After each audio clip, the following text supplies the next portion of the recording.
All right. Good evening, everyone. My name is Kevin Fong. I'm a senior civil engineer with the City of Davis. I am the project manager from the city side for the Richards and I-80 Interchange Improvements Project. The purpose of this meeting is to gather any questions or concerns from the public and provide a brief update on the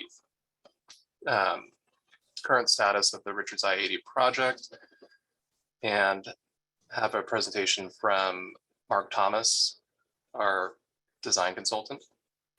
We have Aaron Silva from Mark Thomas, Diana Jensen, the acting public works director and city engineer of Public Works, Engineering and Transportation. We have Steve Smith from ESA, Josh Chapman, one of our council members, Ryan Chapman, our assistant public works director, and Barbara Archer from our communications team. So the way we're going to run through this meeting, Aaron's going to run through a presentation that he's prepared to going over the Richards and I-80 project. We're going to have questions and comments after the presentation, and it'll be a strict 2 minutes allowed per person. And in order to keep things, I guess, running smoothly, we'll have people raising their hand on Zoom, or if you're on your phone, you can use *9. And if you have any further questions after the meeting that you may have not asked during the meeting, you can always email me at kfong@cityofdavis.org. So I guess with that, I'm sorry, Kevin, to interrupt. I just want to point out too that we did want to, kind of hold this meeting to the presentation and then the questions, which we will then answer.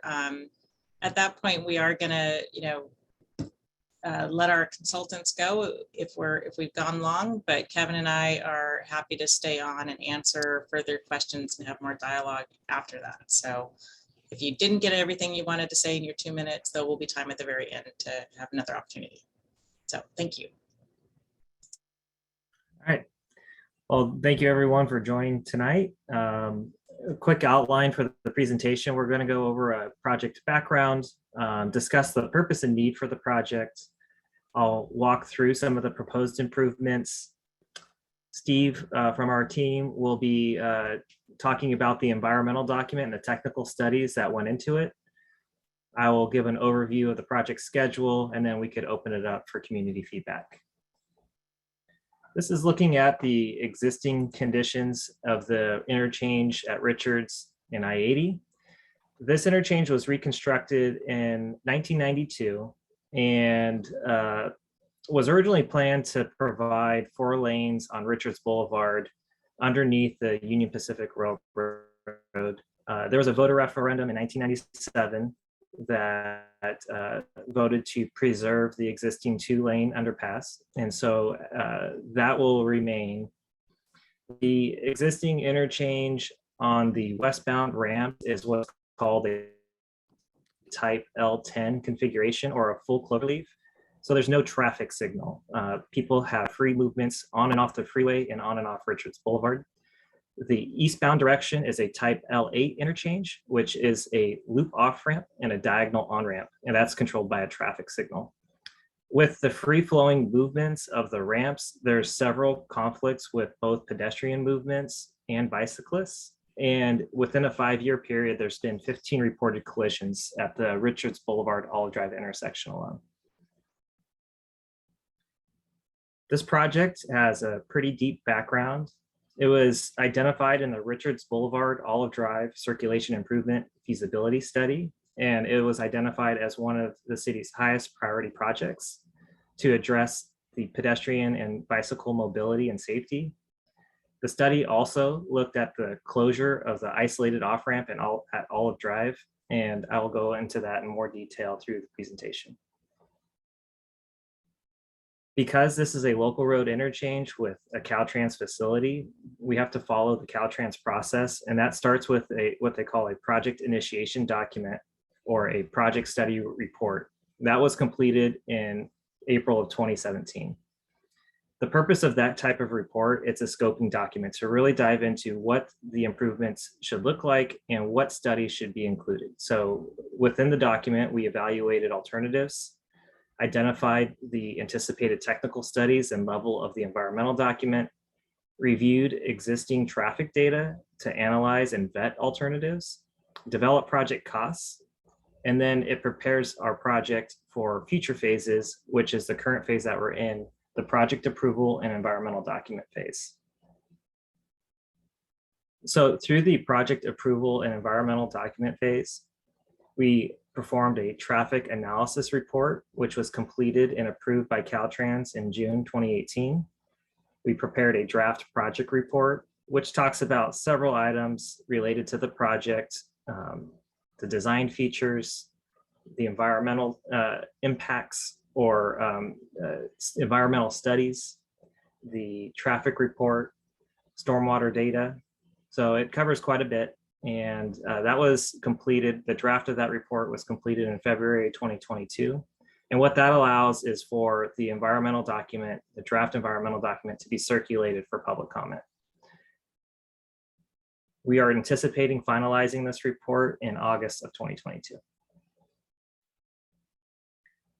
This project is funded through several sources, including the capital improvement funds or development fees from the city, STIP funding, the State Transportation Improvement Program, CMAQ funding, the Congestion Mitigation and Air Quality, the SHOP funding, State Highway Operations and Protection Program, and a contribution from UC Davis.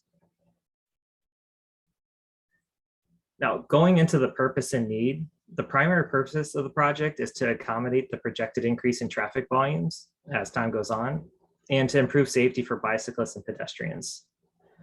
The project is needed because of development north of 80 and continued growth within the UC Davis will continue to degrade the operations at the interchange. And there's an increased potential for conflicts between vehicles, bicycles, and pedestrians. Diving into some of the project improvements, they include consolidating the westbound ramps to a tight diamond configuration. And what that means is that the free-flowing loop ramps and on and off the freeway and the on and off diagonal slip ramps that aren't controlled by a signal will be consolidated into one off ramp and one on ramp and controlled by a traffic signal. There will be widening on the eastbound loop off ramp for better operations at the signal. The project will convert the existing 5-foot sidewalk to a 12-foot barrier separated two-way path, which is for use of pedestrians and bicyclists. Include on-street bicycle facilities, so 7-foot class 2 bike lanes, both northbound and southbound on Richards. Improving the signals at the Richards Boulevard Olive Drive intersection, and the closure of the Olive Drive isolated off-ramp. Focused in on the bicycle and pedestrian path of travel, this is the highlighting the grade separated path. So it picks up from where the existing class 1 path underneath Union Pacific Railroad ends, would carry pedestrians and cyclists across Olive Drive, run alongside Richards, and then go underneath the westbound off-ramp, which is a pedestrian undercrossing, and then loop back up on itself and utilize the existing structure over Interstate 80, and then continue south to Research Park Drive. Shown in the bottom of the screen is a section of the bridge structure, and off to the right, highlighted in blue, is that 12-foot path, multi-use path, and then highlighted in green are the 2 class 2 bicycle facilities. Here's a hand sketch of what the undercrossing would look like at the westbound on-ramp. So following that tan path, it would cross underneath the new westbound on-ramp, and then use that space between the ramp and Interstate 80 to loop back up to grade with the Richards Boulevard overcrossing and over I-80. This highlights the path of travel for in-street cyclists using the class 2 bike lanes. And again, the class 2 runs from Olive Drive to Research Park Drive, essentially the length of the project limits. So the Olive Drive ramp closure is included with the planning for this project. First, the Olive Drive ramp is what's considered an isolated and redundant freeway ramp. Redundant in the fact that this same ramp exists at the Richards Boulevard interchange. And so this provides the same access to the city of Davis. It's not consistent with the highway design manual. And the reason for that is because isolated ramps have a high potential for wrong way movements. When people exit a freeway, they tend to navigate back to that same location to enter back onto the freeway. And there's a higher potential for people to enter into the on-ramp and head the wrong direction on I-80. This closure was first identified by Caltrans in the 90s when the interchange was being reconstructed. It was also included, like I mentioned, in the Richards Boulevard Olive Drive circulation study. And based on the analysis that was done in the traffic analysis report that was completed for this project, this off-ramp has a higher than the national average collision rate. And so the support for the Olive Drive ramp closure is included in this project. This just shows a rendering of what the final condition will be. One thing I didn't mention was with the consolidation of the westbound ramps, the ramps are now going to move closer to Interstate 80. And what that allows for is increased storage on the ramps. It also increases the spacing between the westbound ramp signal and Olive Drive to provide additional storage for cars queuing, and improves the operations of the entire corridor. Now I'm going to hand it over to Steve to talk high level of what technical studies were included with the study of the environmental document and the results.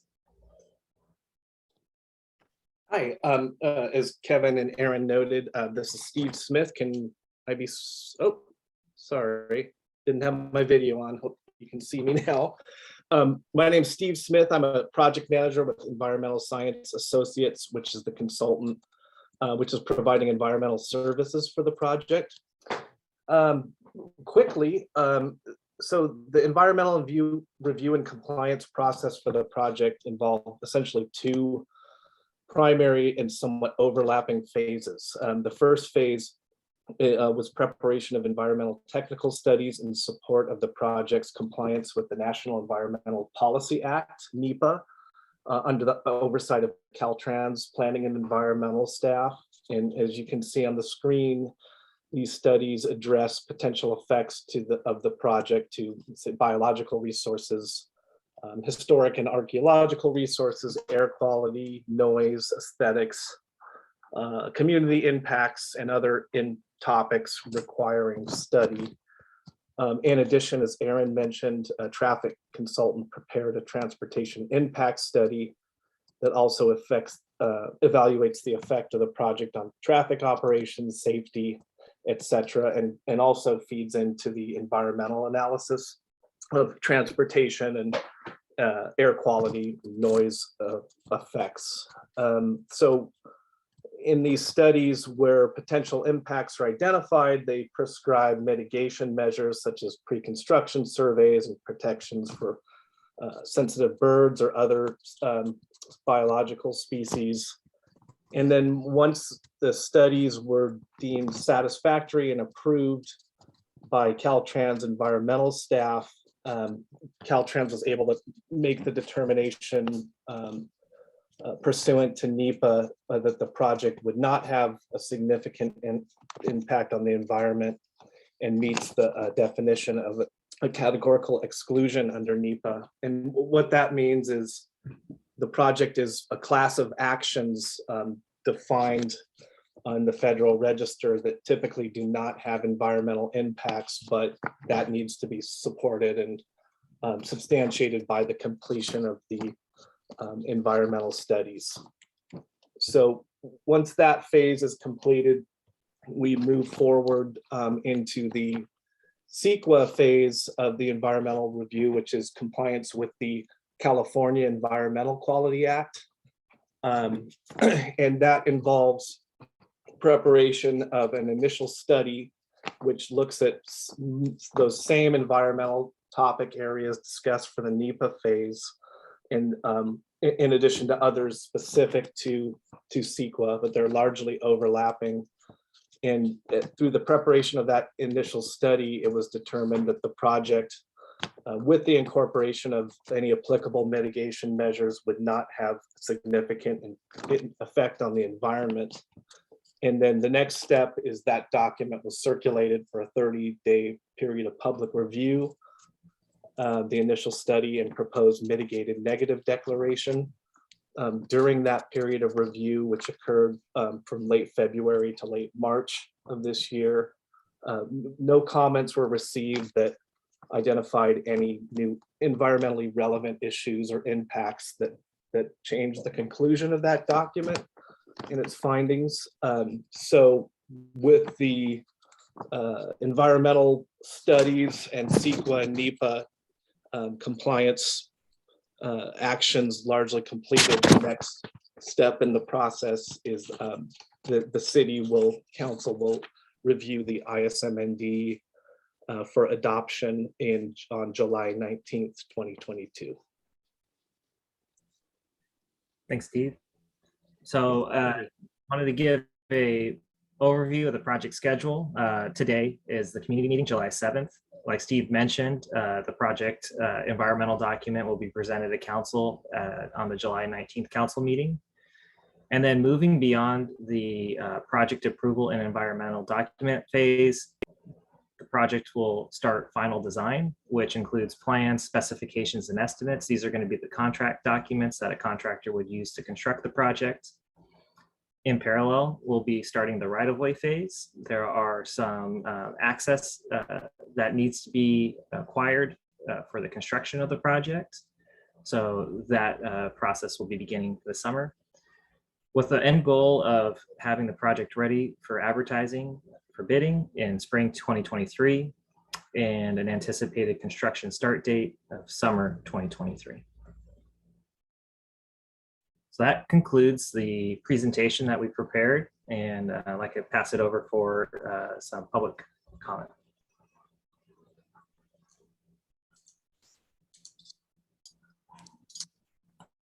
All right, looks like we have James Kidd's hands raised. Go ahead, James.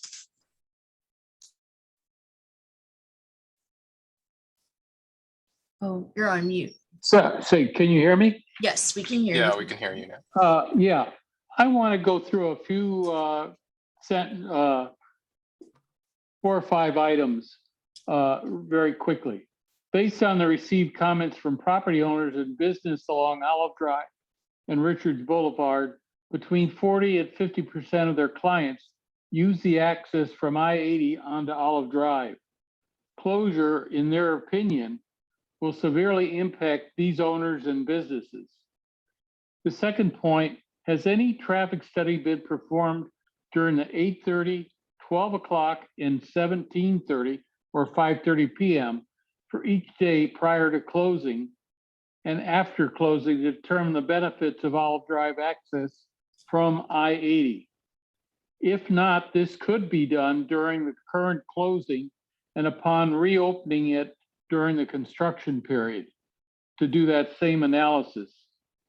It has also been confirmed that there's 43 new apartment units will be built near the intersection of Olive and Richards, with only 4 parking spaces allowed. Coupled with this is that it's understood there has been 2 separate car and bicycle accidents at the Richards and Olive intersection. Why has the city allowed the high density of apartments with Olive Drive, knowing that pedestrians and cyclists will need to cross Richards to go under the underpass? What in the process is going to be done to solve that? Currently, Shell Loop, In-N-Out Hamburger, Dutch Brothers, and others add to the cross traffic on Richards Boulevard with competition from students at that intersection. It would seem the issue of congestion is a product of the city causation. Why can't this problem be solved before taking action to close the Olive Drive? Closing of Olive Drive will be irreversible. Let's take the time to ensure that it's really going to help the intersection and avoid having to rue what could turn out to be a very bad decision. I will provide this to Public Works so that they can go over those questions and answers that they provide prior to the council meeting. I'll turn it in tomorrow. Thank you so much, James. I don't know. Oh, sorry, I didn't. James, I'm sorry. I thought you were done speaking. I didn't mean to cut you off so rudely, but anyway, after that we're done with everyone else speaking, please, if you have something else to say, please feel free to raise your hand again. All right, Marissa. Hi, can folks hear me okay? Yep, I can hear you. Right. Yeah, thanks for the presentation and the opportunity. Just wanted to first note that our family, we have 2 young kids and we bike really often. We live in South Davis and we love the opening of that, whatever you want to call it, side bridge coming from Pole Line, and working at UC Davis, it makes it a bit quicker to get to campus. And we're excited to, because yeah, that Richards Olive area, I mean, I just wrote it this afternoon, is, ooh, that's rough. So I don't know, anything, I hope all your plans pass. It looks amazing. I'm just wondering in the interim, because I'm sure it'll take a few, some time to construct. Even just changing that traffic signal to have a portion of time where everyone's stopped and people can walk and bike would be wonderful.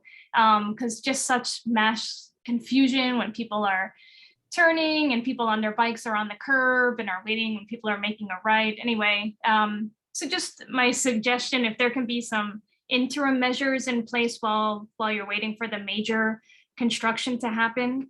And yeah, if you need any community support in advancing your projects, happy to be helpful. I'm really excited to hear that some attention is going to be paid to this area. So Great.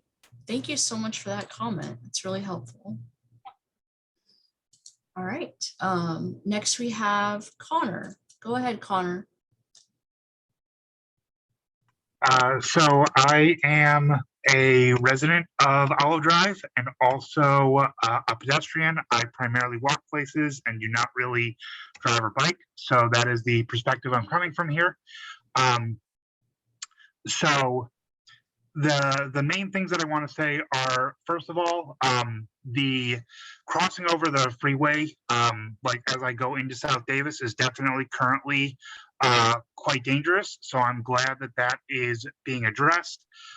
It would be nice if there was a sidewalk on the other side of Richards as well. So basically from Olive, you have to cross over Richards, and then if you want to go to Safeway, you go down and then you cross back again. So having a sidewalk on the side where all the apartments are would be nice, but nonetheless, it sounds like the new design will be safer at least. I do wonder how much out of the way though the current path is that kind of goes around the freeway, but it seems like you have to go through a little loop and go a little bit out of the way. So I am wondering if that's much of a deviation and how much it would lengthen the travel time.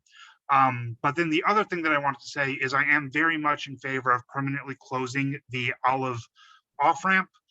Something that wasn't directly addressed much in the presentation is just the fact that cars coming off of it are often going at fairly high speeds, and Olive Drive should be more of a neighborhood rather than an off-ramp. So in addition to the issues with cars thinking that they can get back on the freeway going that way, just in general, those speeds are an issue, and it is nice to create more of a neighborhood feel to Olive Drive.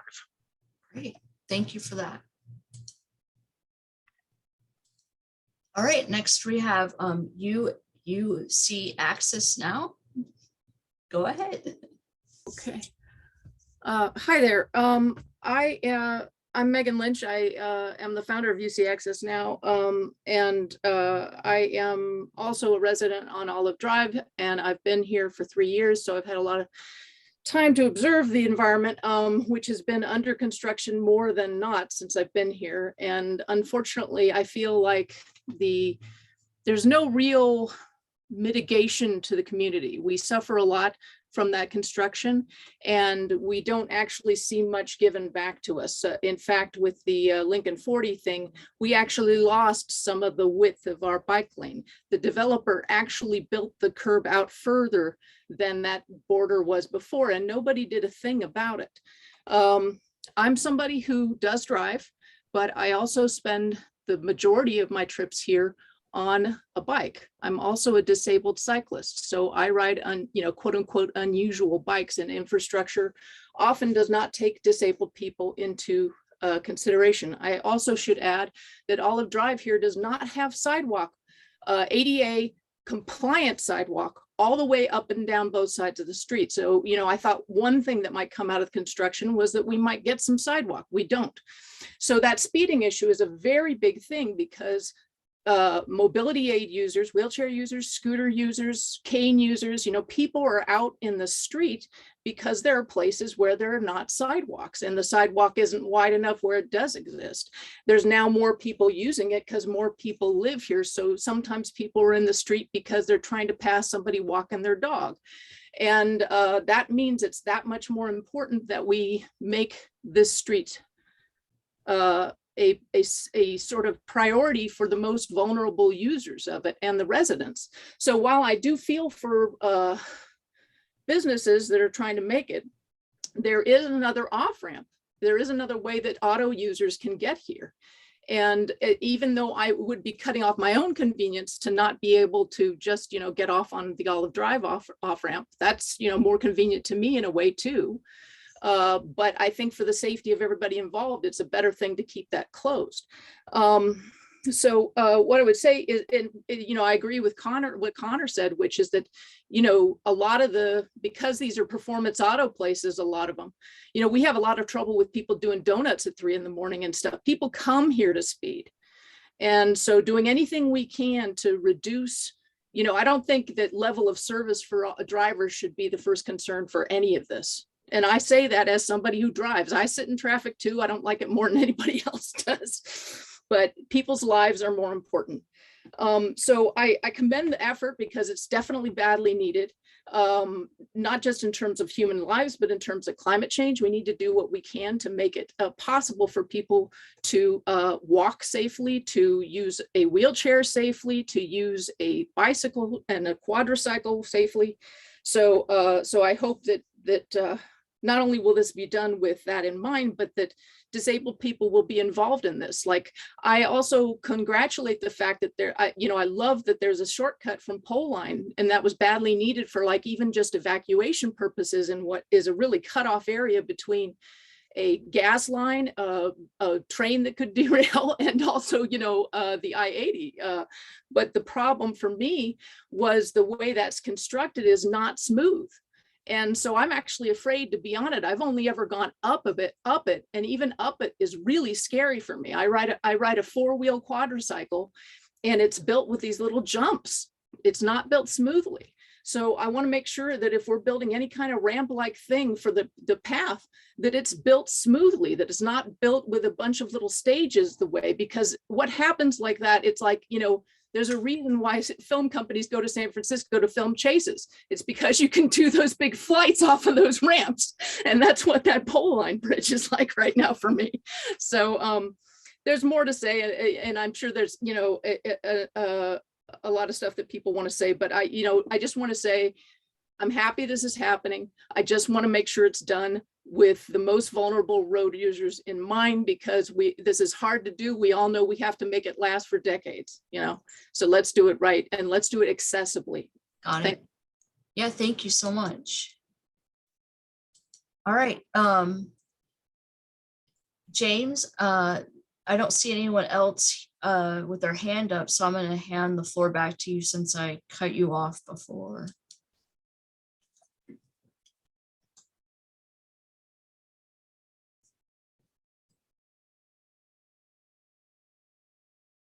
James, did you have any final thoughts?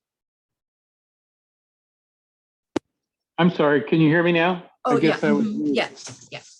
My primary concern is that the business owners at the end of Olive Drive, when it's closed, it's virtually going to put them out of business. Are there any considerations for helping these people that have establishments along Olive Drive that are retail and commercial operations?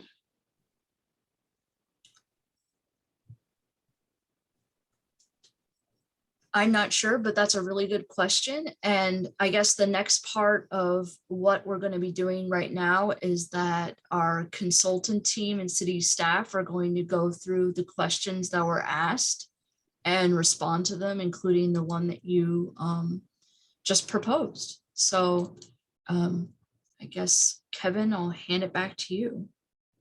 Oh, unless there's anyone who would like to ask a question.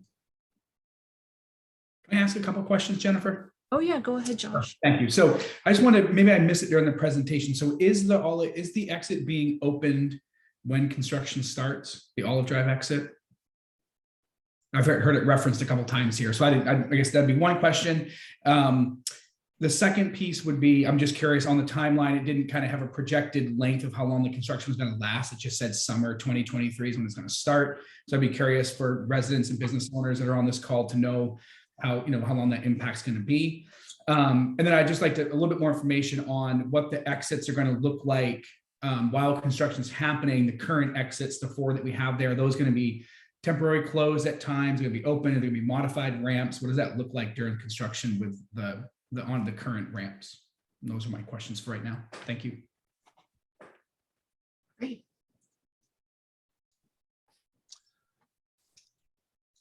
All right.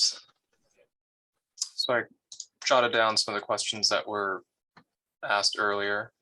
One of the first ones was from Jim Kidd, and that was asking if a traffic study has been completed to see what the impact of the closure is on the Richards and Olive Drive intersection at various times when the Olive Drive off-ramp was closed and when it was open. So I think I can jump in on that one. This is Steve Smith with ESA. Yes, the answer is yes, a traffic study for the project. Transportation impact study was prepared that does look at existing conditions versus project conditions, i.e. when the project would be constructed and operational in comparison to no project conditions. And that analysis did include the permanent closure of Olive Drive. So yes, those factors were addressed in the transportation impact study, which was prepared in accordance with city and Caltrans transportation impact guidelines and requirements.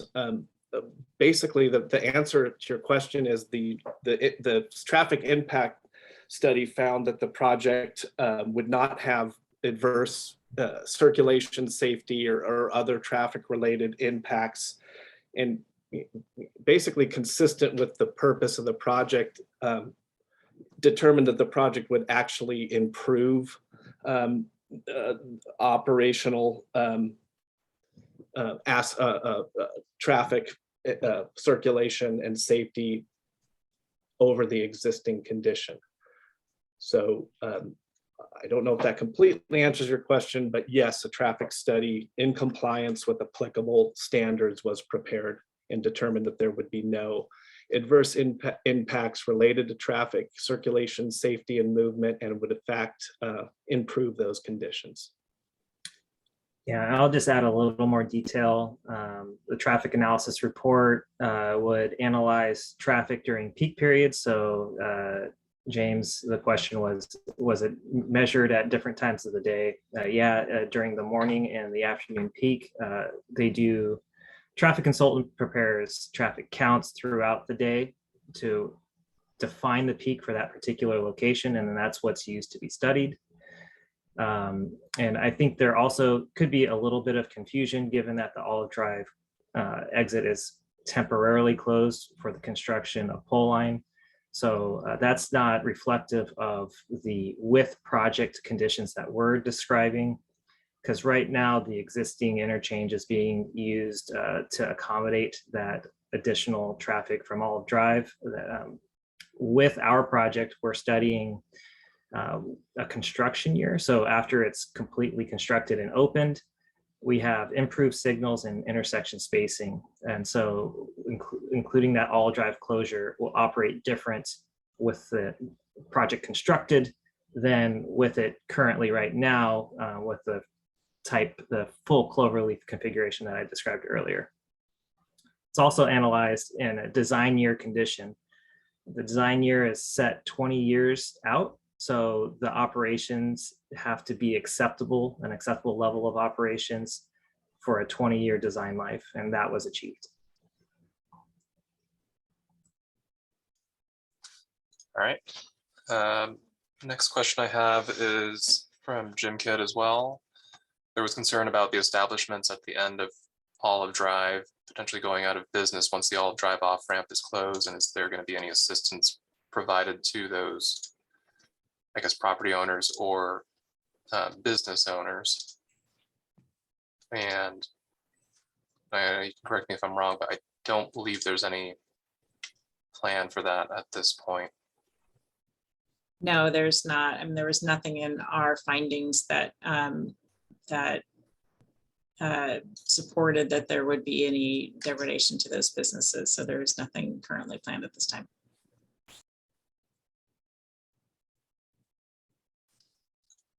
Right. Next question was from Connor. He's wondering how much out of the way the current path will be going around the, I think he's talking about the tunnel that's going underneath the on-ramp, and then you kind of have to loop around to get onto the Richards Boulevard overpass. So as far as the distance for that, I don't know if we have the to scale drawing of that, but it's primarily just being extended due to, I believe, ADA regulations to make sure that it's not too steep for ADA compliance. Yeah, Connor, good question. It is slightly longer than a traditional path that would just come up to the intersection and cross at a crosswalk. The benefit of it being grade separated is that westbound on-ramp has very high volumes. And so being able to cross underneath that ramp and avoid that intersection avoids that pedestrian and vehicle conflict. The project also is proposing stairs. So for able-bodied users, they can walk to the base of the stairs, avoid the loop, and go straight to the top of the Richards Boulevard overcrossing. But as Kevin mentioned, the path is designed to maintain a maximum grade for ADA users to get from underneath the ramp up back to Richards overcrossing.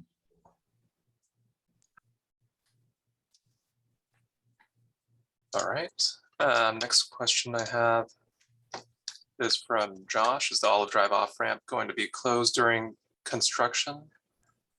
Or is it going to be open during construction? And I think right now the plan is to keep it closed. Right now our plans haven't been finalized yet, but we're trying to work on the design plans and looking at traffic mitigation to see if we can leave the off-ramp closed and just provide detours instead of reopening Olive Drive and then closing it. Next question was also from Josh, asking about the construction duration. We're anticipating about one construction season to complete the project. So right now our estimate is about 16 months pending any kind of supply chain delays or other construction delays that arise.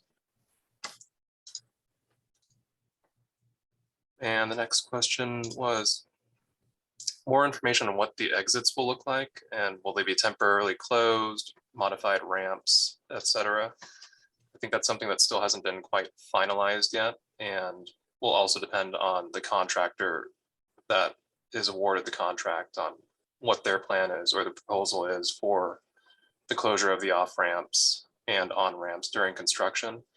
We'll have a preliminary phasing diagram for the on-ramps and off-ramp closures that will be provided to the contractor during the bidding process, but ultimately it'll be up to what the contractor proposes and the city approves.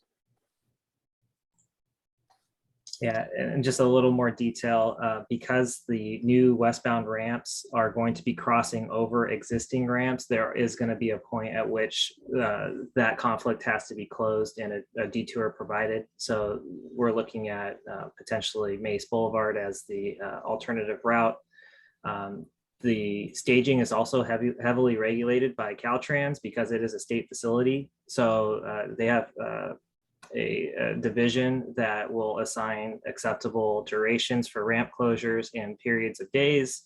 It also takes into account holidays and events, so we could provide clear direction to the contractor about length of detours and what's acceptable to the city and to Caltrans. All right, and I think that was all the questions that I got. Got it. Well, we have some more hands up. So Diana, I don't know if you're wanting to extend our consultant team being here or. Yeah, I would actually just leave it up to them. We're within the hour, so if they can stay on for a few minutes, that'd be great. And I think when we allow people to speak again, we'll just try to answer their questions immediately instead of tracking them in more of a discussion. So go ahead. All right. James, you have the floor again. Yes. I wondered if there was any consideration of the traffic that would have come down Olive Drive, having a right turn only onto Richards in terms of helping to mitigate any cross-traffic operation. It just seems to me that that might be one way to reduce it. And the other thing I look at is in the big picture, it's almost like Olive Drive is sort of an appendage to the overall concept that is primarily oriented on Richards Boulevard and the I-80 off-ramp for that. Am I wrong? Can you explain that a little bit more? Because I guess I'm not really understanding. Okay. I'm saying if you're coming off the off-ramp onto Olive Drive, and when you get to Richards Boulevard, it would be limited to right turn only. In other words, you'd have to come in. And this way, with a stop sign or a light there, they would be able to take a right turn as long as there wasn't traffic coming in on the Richards Boulevard access. Does that make sense? Yeah, I understood that part. I think the only problem with that, Jim, is then, we can't identify who got off the Olive Drive exit versus somebody who just came out of an apartment or in and out. Well, everybody would be limited to a right turn. Right. So I just don't think that would work flow wise, because that would force everybody to go to downtown instead of getting on the freeway. Well, my only comment to that is the city in the last couple of years has allowed somewhere, I understood the number was 1,400 units on Olive Drive at the expense of the businesses that are on Olive Drive. And previously, the traffic was much less because you had fewer students with cars on Olive Drive. Understood. Thank you.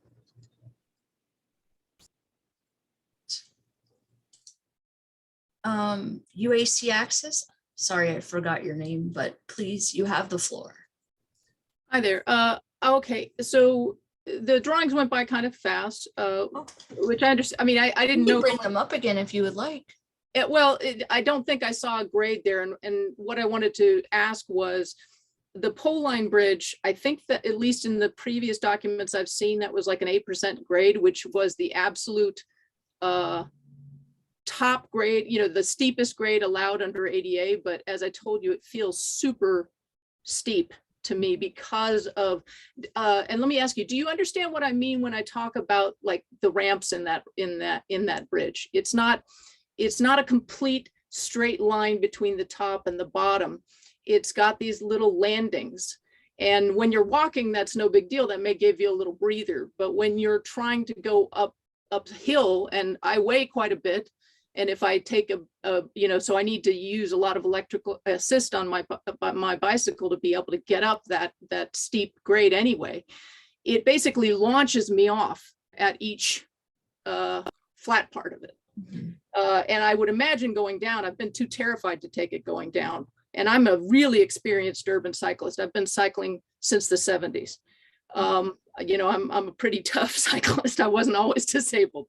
I would be afraid to take it going down, to be quite honest. And it's not wide enough to, like, if you lose control, you're going to be there. If there are other people, pedestrians and cyclists using that ramp, that's a problem. So I just want to see that. It's kind of a bummer to hear that, like, I'm in favor of the off-ramp closure. I'll give up my convenience of that off-ramp because I think that's the right thing to do. It's just a little bit of a bummer because, like, the pole line bridge maybe could have been extended and done at a less extreme grade, for instance. And so when we do this path that we're doing alongside this one, I just want to make sure that it's not like, well, what's the max steepness that ADA allows? Let's think about what's usable, because you really need to talk to disabled people. I can tell you that on this street, there are several people who use mobility scooters and wheelchairs.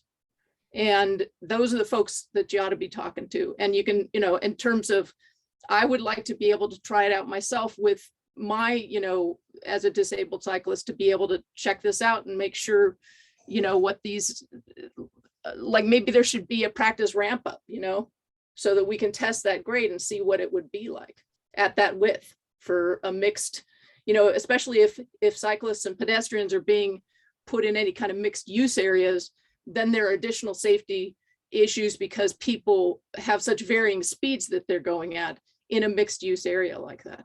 Mm-hmm. So I did want to ask that question about what percent grade the thing is being planned at.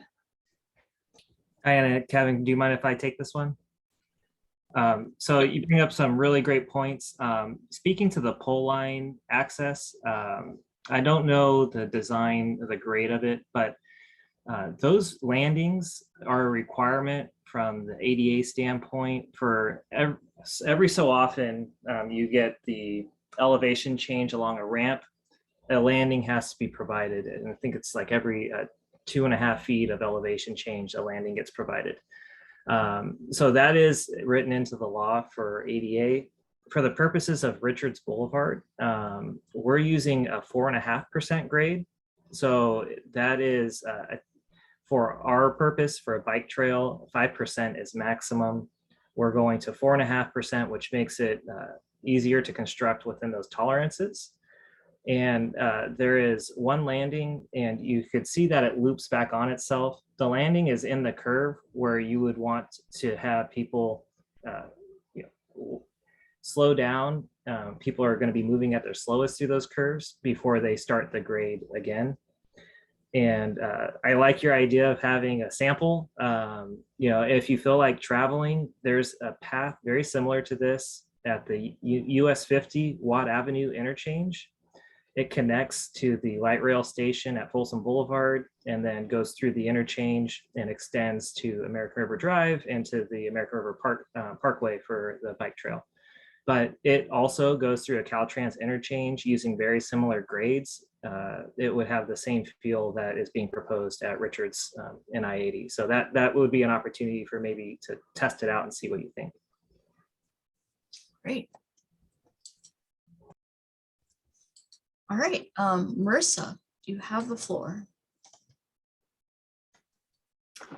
Thanks. Yeah, I just wanted to ask, in the interim, while the plans are being made, is it possible to adjust that traffic light to have an all stop at some point, just to help the situation while we're waiting for the construction to finish? Did you look at that at all, Aaron? I can't remember if we looked at that possibility for that intersection. Between now and the finishing of the design, I don't think there were any interim improvements that were identified. I would have to look back, maybe in the Richards Olive study, there might have been recommendations for interim improvements to that intersection, but that's not included as part of this project. The overall interchange project, it will provide the additional lane configuration and new signal equipment. But between now and then, I don't, our project doesn't have any planned improvements. Okay, thank you.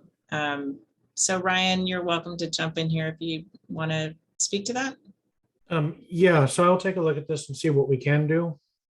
That signal is in coordination with the other signals heading into downtown. So I would have to look at all the signals in the series to see what we can do to make room in the timing to allow for that head and bike only phase. Great. Thank you. All right. Connor, you have the floor. Okay, so first off, I wanted to say that I like this conversational format a lot better than the like formal city council meetings with a single public comment period that I'm used to. But also, so yeah, in terms of the path that diverts people away from the freeway, I definitely understand the need for the safety there. And I also am very much in favor of making sure that that path is accessible. But I was mostly referring to like the deviation of that path compared to just the sidewalk that is the current option. So I am also kind of wondering if that sidewalk is going to remain or if that sidewalk is being removed, the one that currently goes over the bridge. And if this other path will become the only option at that point. And then I also did want to mention that so some of the comments from Jim, I would be in favor of, in particular, the idea that like on this side, on the apartment side of Olive Drive, there's not really a whole lot of access into downtown. So I think if we could have more of those types of paths there, that could be helpful. And I think the proposed underpass into the train station could help in that regard. But nonetheless, I am still very much in favor of keeping that off-ramp closed. And I'm also very much in favor of producing dense housing.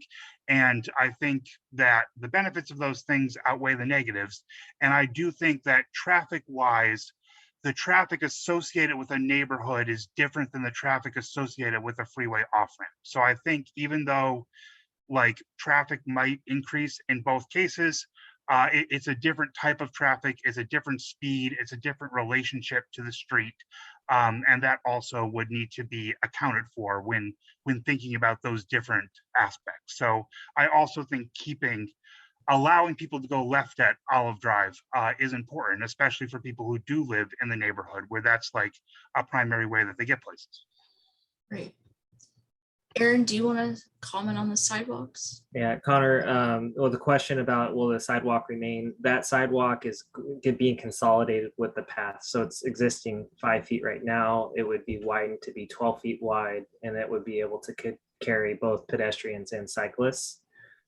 The segment between the Olive Drive intersection and the westbound ramp intersection, it will be parallel to Richards and then deviate to go underneath. So there wouldn't be a path that leads all the way up to the westbound ramp intersection. There wouldn't be there currently isn't a proposed crosswalk to cross the westbound ramp at grade. The only path of travel would be underneath the ramp and then back up. And then Connor had a question about the sidewalk on the other side of the street in his previous set of comments. Yeah. With this project, we're able to preserve the existing structure width and reallocate space to provide the class 2 bike lanes and that 12-foot wide path, which is also barrier separated. So that takes up some room. Yeah, it would be great if there was more width on the existing bridge to add sidewalk on that east side, but that would require additional structure widening and added cost to the project. So that's not currently being considered in the project. Thank you. All right, Todd Edelman, you have the floor. Hi, I did miss the earlier part of the presentation up till about 10 minutes ago. I just wanted to mention two things, not risk being redundant over stuff that was already discussed.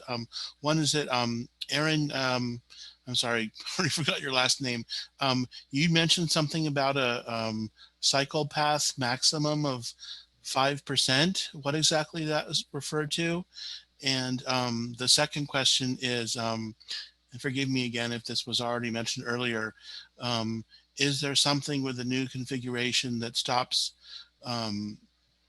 vehicles from blocking the bike lane as they queue for in and out on eastbound Olive?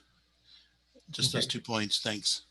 Yeah, the 5% I was referring to as a maximum grade longitudinally. So moving toward the path, it would be a maximum grade of 5%. We're currently designed at 4.5%. And then, I'm sorry, can I just, was that 5% based on some standard, or based on that's just what it is for this ramp, or based on some regulation or some yeah, code or some tradition, or what? so based on the ADA law, there's maximum grades that are proposed for both cross slope and longitudinal slope. So from a cross slope standpoint, you can't exceed, I think it was 2%. It might even be reduced to 1.75. And then longitudinally, you can go steeper than 5%, but that technically transitions it to what's considered a ramp, and handrails would be required in more frequent landings. So being classified as a path, we're targeting less than 5%. Does that fully answer your question? Yeah, I see. That just means that the Olive pole line connection is actually a ramp, because it's 8% and has those 1.5% grade landings. Yeah, so that I understand the differentiation there. So yeah, I'm not sure about the second point, if you know. Yeah. That. So with our project, we're proposing a right turn pocket. If you're heading northbound on Richards Boulevard at Olive Drive, there'll be a right turn pocket. And then in between the through movement to continue into the city and that right turn pocket is what's called a through bike lane. So the bike lane will be able to go to the left side of the right turn pocket where queues might be experienced for that right turn. Yeah, I'm sorry. Yeah, that's something that I guess a separate issue. I'm talking about vehicles queuing on Olive Drive itself in the bike lane as they're preparing to enter the private property there. That's the parking lot of In and Out. Yeah, the project isn't evaluating queues for access to that property, the In and Out property on Olive Drive. I'm not sure, Diana or Ryan, if there's any other information related to that. I don't think there is currently. That is something that we have noticed, and I think, yeah, Ryan and I can discuss that further and see if there's anything that we can further look at to provide some relief from the amount of queuing that's happening currently. Can I follow up? I mean, obviously there, really should be no queuing there, and I'm curious if there's an opportunity because of the project configuration, further around the corner towards the freeway, to reopen the at least perhaps the entrance to In and Out, over the part where it's kind of temporarily blocked at the south end of the Shell station. There's just like a chain there. Yeah, that's a good point, Todd. I mean, with the more space that's going to exist in this project between the off-ramp and Olive Drive, there might be the ability to utilize that again. So that's something we'll look at as well. Thank you. All right. Todd? All right. Then UAC now. You have the floor again. Sorry, I meant to ask this before and just kind of forgot. I'm sorry. With any sort of underpass, as a cyclist, as a pedestrian, as a woman, I always worry about what it's going to be like safety wise. And I want to make very, very clear that just because our society has failed people with housing, failed social supports, I don't want homeless people to be hassled, but there's a balance to be had in terms of, you know, not hassling people, but also making it so that these underpasses are safe places for people to go back and forth. I feel like that balance is struck reasonably well in the underpass under the railroad that goes along the Arboretum. That tunnel feels like safe to me, and it's still not hassling homeless people that I can ever see, you know, and I'd like to know how much that's been considered. And I would also tag on to what the last speaker said in terms of, we do have a real big problem with the bike lanes being blocked, not just by customers of these businesses, but by vendors tending to them. Including on the side that where there's no parking allowed at all. And so while in some ways, you know, this isn't your jurisdiction, your designs have to take into consideration that this will continue happening afterwards. And so how can you design in a way to minimize these conflicts and to make things safe and to make it so the businesses can get their business done, but that people don't have to suffer the way they currently are? Because honestly, I mean, sometimes I'm surprised I'm still living, you know, like 3 years of trying to get back and forth across all that. I've been nearly hit. I can't even tell you how many times. Yeah, thank you for that. Aaron, do you want to speak to the kind of the spacing of the lighting and stuff that we're including in the tunnel? Yeah, safety is really important, especially when we're considering undercrossings for pedestrians. So the path is being proposed as 12 feet wide. The structure that you'll be passing under isn't a tunnel where it's the width of the path. It has cut back open slopes. So the overall structure above you is about 44 feet long. So it's very wide open, not a confined space. And then other mitigation measures that we include on these types of projects are soffit lighting. So if you're using the facility at night, the bridge underneath is lit. And then the type of barrier is also really important up top because we want to make sure there's as much eyes on the path as possible. So the barrier for that bridge is an open railing, like a metal tube open railing that's traffic rated. So again, to be able to make that path as visible as possible, not only from the people that are using it, but the vehicles that are up above to see what is going on the path. And then sight distance is really important because we are looping up, you know, and have some turns in there. So we've checked based on a bicycle design speed, which is set at 20 miles an hour, to be able to provide enough sight distance for people to either see what's around the corner or come to a complete stop if there's an obstruction in the way. So a lot of consideration has been put into the path as far as a safety and a visibility standpoint. If I can make 2 suggestions. One, if there could be one of those blue emergency posts, I think that would be a good idea. I would also say that there are undoubtedly going to be dog walkers going across this, and you will find heaps of dog shit unless you provide facilities for them to get rid of that easily and conveniently for them. Great, thank you for that. All right, Todd, go ahead.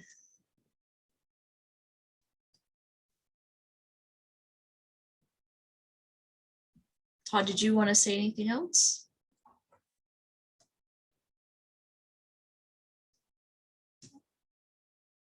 Oh, sorry. No, I'm sorry. I must have raised my hand. Oh. And I just have a nice evening. Thanks. Thank you. You too. All right. So I think we've gotten to everybody. So Oh, did you see Access Now? Did you have another comment? I'm seeing. Gosh, dang it. I did the exact same thing he did. But I will also thank you. I really appreciate you reaching out and letting the community. I also appreciate this back and forth, format, because I mean, I shouldn't be nervous, but it is a little nerve-wracking speaking publicly, which means that you forget what it is you want to say. So being able to come back and say, oh, I missed this point or whatever, is really helpful. And I just, we all have different opinions, I'm sure, but like, hopefully we want what's best for the community, and hopefully we all value human life. And so I just really want us, I just want us to do the best job that we can, so that we have a project that really will see us through the next decades, including planning for climate emergency, which is already here. Great, thank you for that.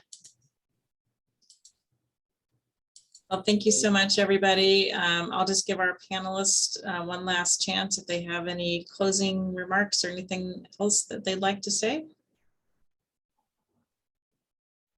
Sure, I'll jump in, Diana. This is Councilmember Chapman. I just wanted to thank everyone for coming here this evening, and thank the consultants and city staff for putting this together and making the time to have this community meeting tonight. It's definitely helpful and useful for folks that are going to be dealing with this for the 16 months to have some input and have conversations around what this is going to look like, and bring up concerns and issues for people that this is going to impact on a daily basis. So for the folks that don't know, District 5 is my district as a council member, which this project is in, and Olive Drive is in my district as well. So please feel free to reach out as these as this starts to move forward, or anytime. It's jchapman@cityofdavis.org, or just on the website, you can reach out to me as well. I see some people on here who I've already talked with a number of times about this project.